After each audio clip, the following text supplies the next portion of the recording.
오늘 이 자리에 서게 된 것은 저에게 무궁한 영광입니다. 그리고 앞으로 새로운 도전의 시작이라고 생각하고 있습니다. 우선 감사하고 정말 또 감사합니다. 우선 훌륭한 선배님들과 이 전당대회를 치르게 되어서 행복했고 또 무엇보다 영광이었습니다. 우리 나경원, 조경태, 주호영, 홍문표 부님께 모두 감사 올리고 큰 박수 부탁드리겠습니다.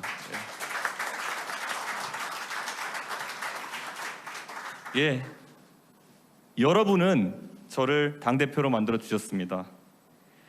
다시 한번 강조하고 싶습니다. 여러분이 만들어 주셨습니다. 목적어가 아니라 주어에 힘을 실어서 읽었습니다. 저와 함께 이 역사에 발을 들여놓으셨고요. 우리가 지금부터 만들어 나가는 역사 속에 여러분의 지분이 있습니다.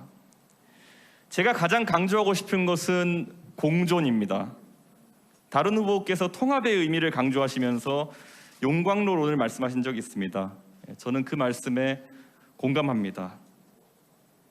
하지만 용광로 이론은 미국과 같은 다원화 사회에서 조금 더 진화해서 요즘은 샐러드볼 이론이라는 이름으로 바뀌어가고 있습니다.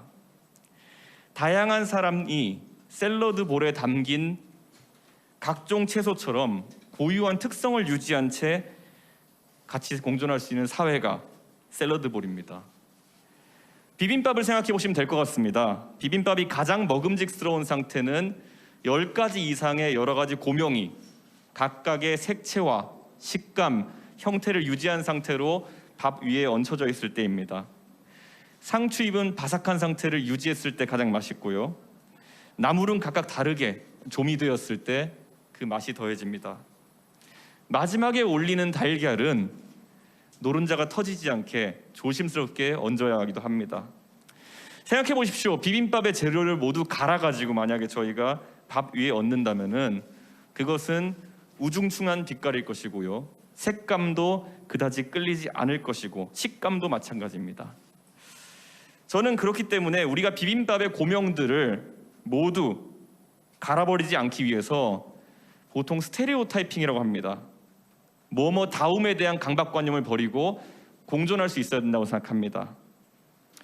원래 여성주의 운동하시는 분들이 여성에 대한 여성다움을 강요하는 것이 상당한 개인의 개성을 꺾어버리는 폭력이라고 생각하시는 것처럼 저는 누군가에게 청년다움, 중진다움, 때로는 당대표다움을 강요하면서 우리 사회의 달걀과 시금치, 고사리 같은 소중한 개성들을 갈아버리지 않는 그런 사회를 만들겠습니다. 당원 동지분들께 당부하고 싶습니다. 우리의 지상과제는 대선의 승리입니다. 그 과정에서 저는 다양한 대선 주자 및 그 지지자들과 공존할 수 있는 당을 만들 것입니다.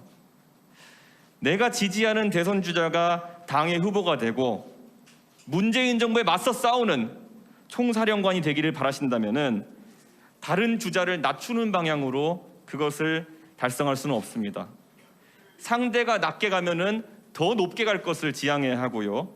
상대가 높게 가면은 그보다 더 높아지기 위한 노력을 해야 되는 것이 우리의 경쟁의 원칙이 될 것입니다.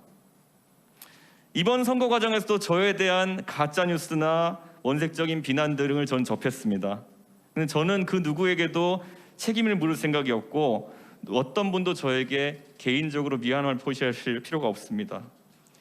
누구도 불이익이 있을지도 모른다는 생각을 안 하셔도 됩니다. 부정선거론을 믿었던 분이라 할지라도 그리고 이준석의 화교설을 믿었던 분이라 할지라도 인사는 공정할 것이고 모든 사람은 우리의 새로운 역사에 초대될 것이라고 약속드리겠습니다. 다만 오늘 2021년 6월 11일을 분수령으로 삼았으면 좋겠습니다. 이 시간 이후로 우리 사이에서 상호 간의 논리적인 비판이나 진심 어린 지적이 아닌 불필요한 욕설과 음모론, 프레임 씌우기 등의 구태로 의존하려는 사람이 만약 있다면은 그들에 대해서는 한 분 한 분이 맞서 주셨으면 좋겠습니다. 저는 다른 생각과 공존할 자신이 있고 과거에 얽매이지 않을 그런 용기가 있습니다. 앞으로 우리는 수권 세력임을 보여줘야 합니다.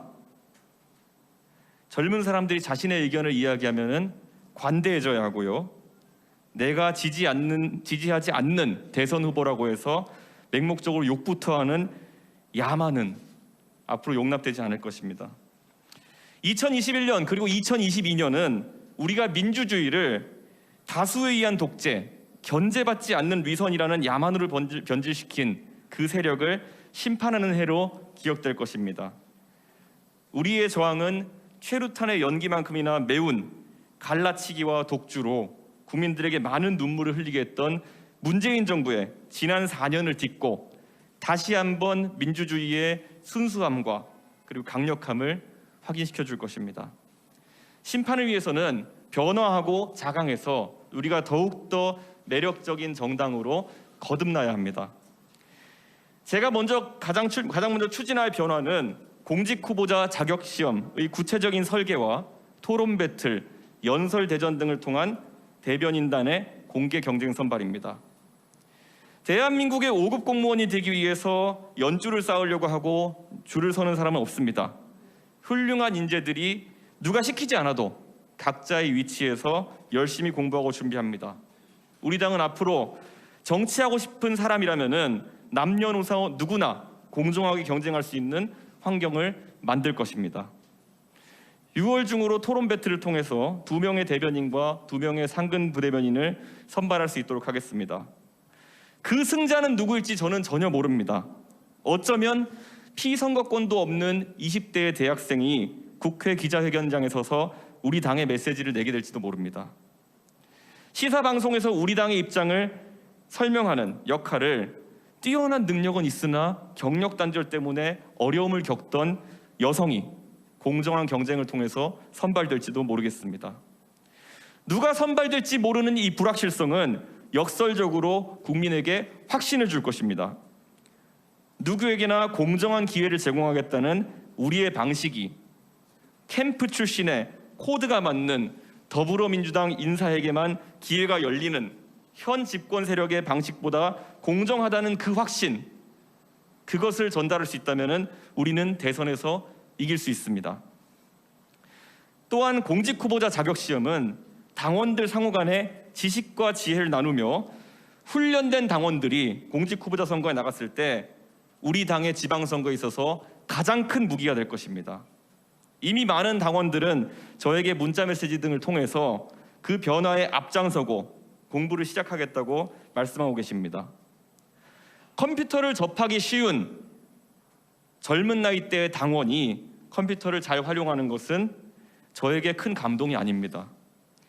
하지만 장년층의 당원이 국민에게 봉사하기 위해서 따로 시간을 내어서 공부하고 그를 통해서 능력을 획득한다면 그것은 선거 때 명함에 쓰여 있는 어떤 이력과 경력보다도 유권자의 마음에 잔잔한 감동을 불러일으킬 수 있는 그런 평가의 기준이 될 것입니다.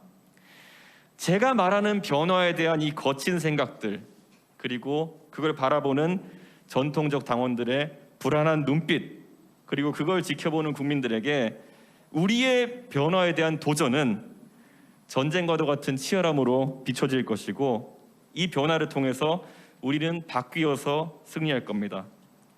세상을 바꾸는 과정에 동참해서 관성과 고정관념을 깨주십시오. 그러면 세상은 바뀔 것입니다. 내일을 준비하는 국민의힘은 여러분 한 분 한 분을 빼놓지 않을 것입니다. 항상 감사하고 사랑합니다. 그리고 열심히 섬기겠습니다.